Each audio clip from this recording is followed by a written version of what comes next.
Right, so now we've done the decreases either side, and you can see here, so that's your knit two together.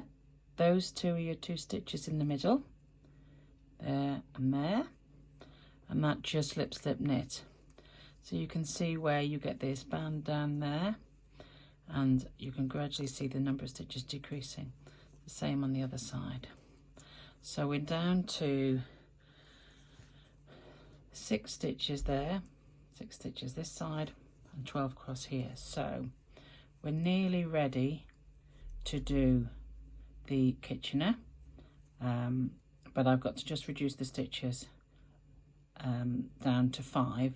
So I'll show you about using the magic loop, and then we'll do the Kitchener once we're down to 10 on either side. But I just need to go and get the needle and the scissors.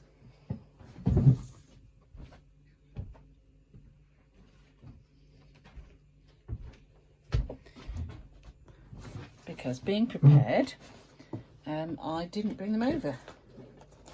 So then we've got a pair of scissors, and in here there will be a needle somewhere. There we go, there's a needle. So we'll leave those in a minute when we're doing the Kitchener. So we just got one more round of decreases to do. So this is the beginning of the round. Obviously you're doing decreases there and there, there and there. So we'll go around and we'll decrease this to 5. That will be decreased from 12 to 10. That would be decreased from 6 to 5. And then we just basically, then once we've got here, we just knit the last 5, and that's the sock done.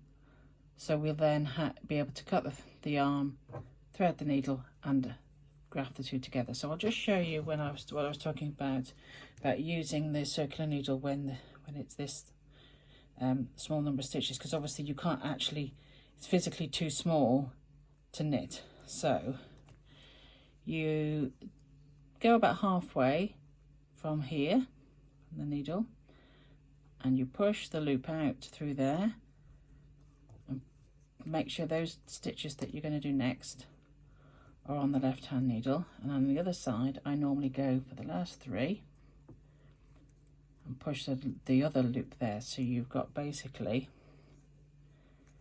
you've got some here which you're not going to be knitting now this very second. Those ones are just there to stop it pulling too much, and then you're going to knit these ones. So knit, that's the beginning of the round. Then 1, 2, 3, decrease with the last time here. I think it's a bit tight to get in there. So that's now 5. Get the other side. 1, decrease 2.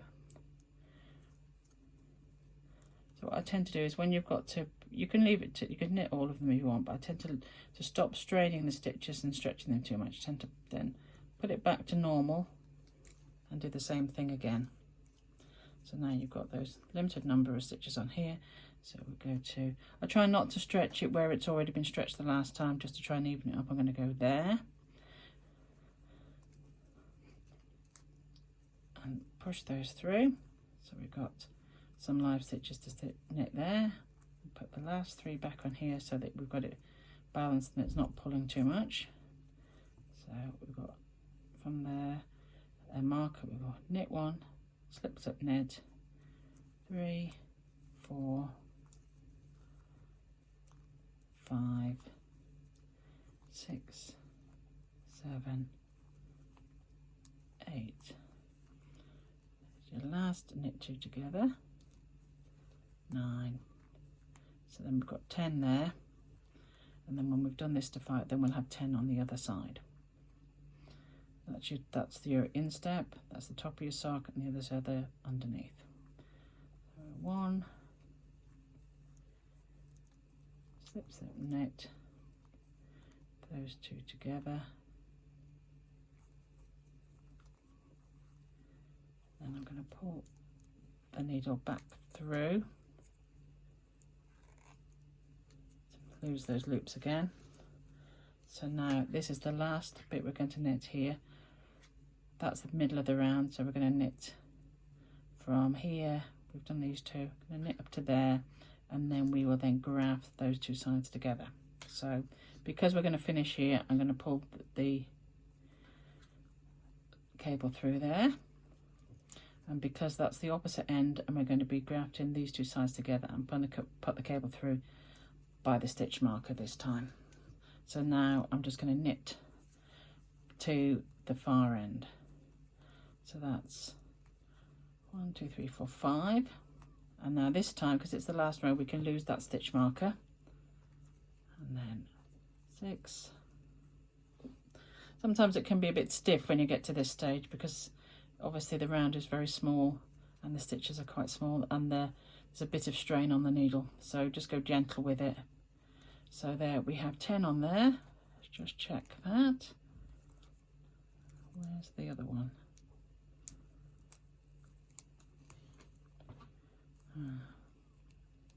1, 2, 3, 4, 5, 6, 7, 8, 9, 10. Right, so we can lose that stitch marker. We're not going to be knitting anymore. So now you can see we're right up at the toe. We've got this nice smooth stocking stitch there, the same underneath, and we're going to be able to graft those two together. So to do that, we need to have these two sets of stitches lined up, because they're going to be grafted together in pairs. So what I'll do here is pull the loop of the cable needle, ease it back this in, because it's quite easy just to tug it too hard and then the stitches go off the needle. So what you want is your 10 stitches lined up on either side of your needle like that, and at this point then the strain on the cable is removed, so it will sit quite happily like that. So what you then need to do is cut yourself a reasonably long tail.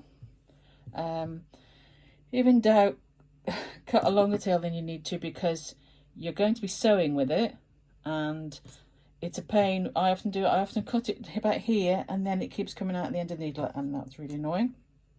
And then when you're finished, you're going to trim it off anyway, so let's cut it there, and then that yarn can go over there for the next sock, and those can go over there for the next sock. So you've got your thread is on the last stitch that you've knitted, and we're going to work this stitch and this stitch as a setup, because the yarn goes through each stitch twice. So the first 2 stitches get an initial setup round, and then every stitch is worked twice, but you'll see what I mean. So I'm going to thread my needle. Okay, now the needle comes from the back of there and it goes into the first stitch purlwise. Okay, so be careful not to get it wrapped around, because then it looks like an extra stitch.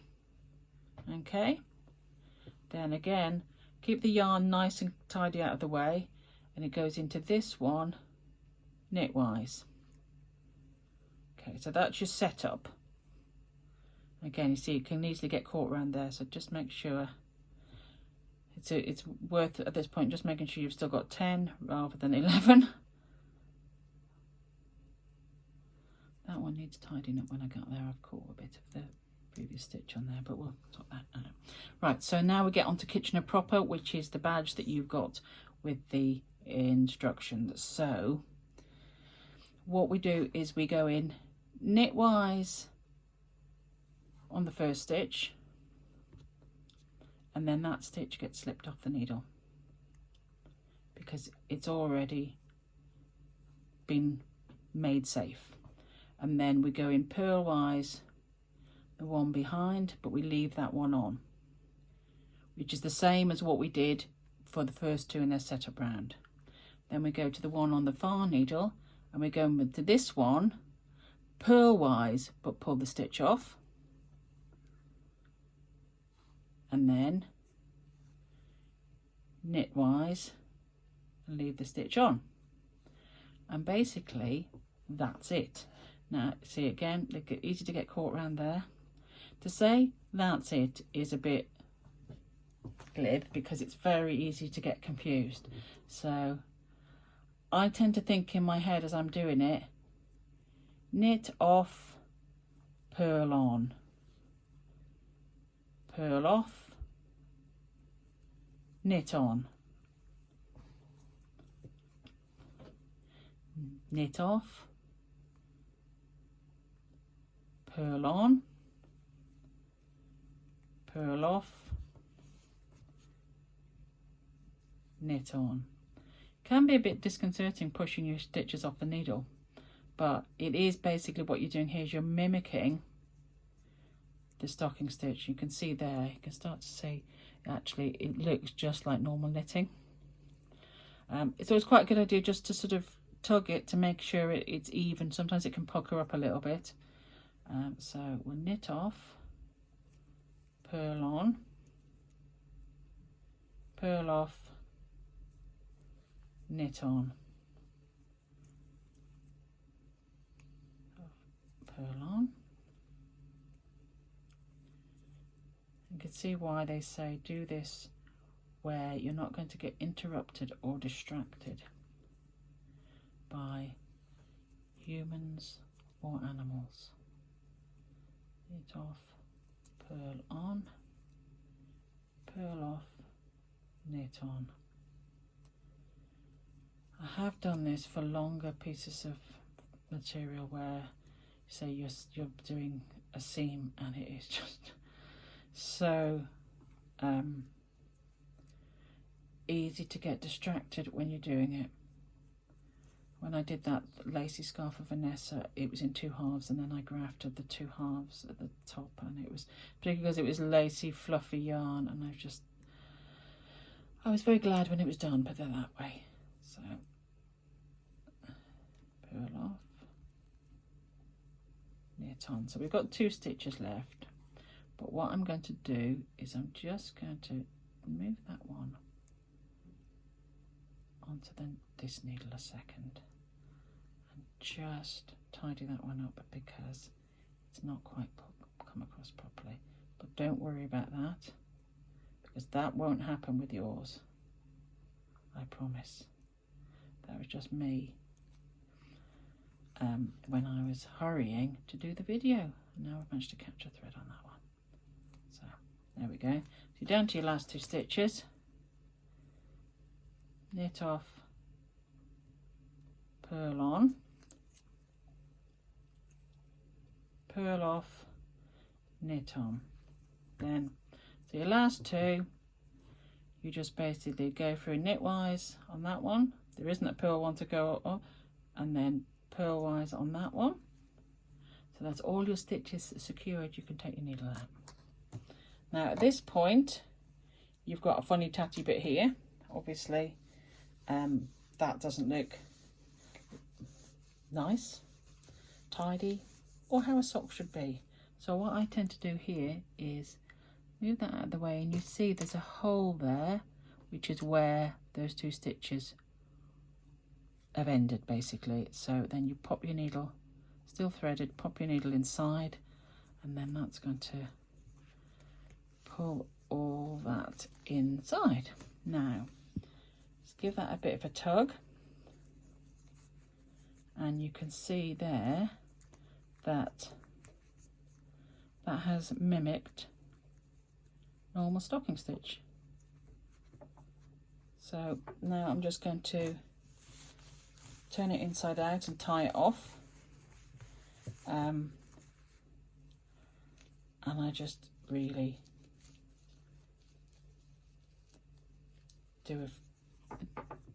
tug it like that and make sure it's nice and even, and then just do it into a few. Oh, there's a bit of a big loop there, isn't it? I'm just going to pull that one back. Just do it back into a few stitches just to make sure it doesn't come undone. But there's no science to this when I do it anyway. Just no one's going to see this bit, you see. As long as it isn't too lumpy. There's a lovely cat hair stuck in the middle of that as well. As long as it isn't too lumpy. And then make sure it's nice and secure, and you can just snip it off.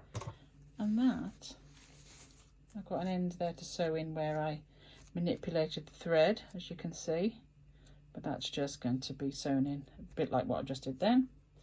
And then you just weave in the end along here where you cast on, and there you have a sock. So that's your Kitchener there. There's your decreases down there, this nice smooth band, and your stocking stitch mock stocking stitch from the Kitchener.